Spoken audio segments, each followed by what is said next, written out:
Dakika moja. Habari zenu? Uko sawa?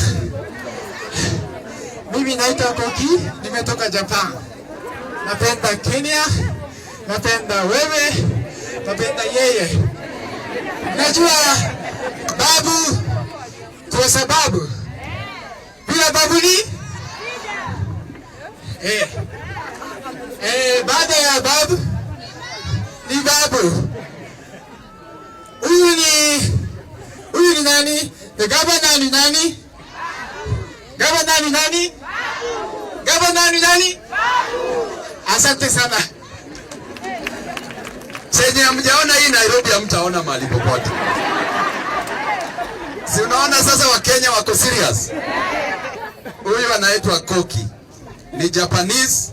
Koki yako na mahoteli na ameajiri around 70 Kenyans. Yeye anajaribu. So alisikia tunapeana bursaries akasema nataka kuja aone Soweto, na nikamwambia kama kuna nafasi achukue wamama wetu hapa, warembo wetu hapa, vijana wetu hapa waingizwe mahali. Si ni kweli? Sasa tunamshukuru sana. Na unaona venye anakula ngoma sana. Asanteni sana.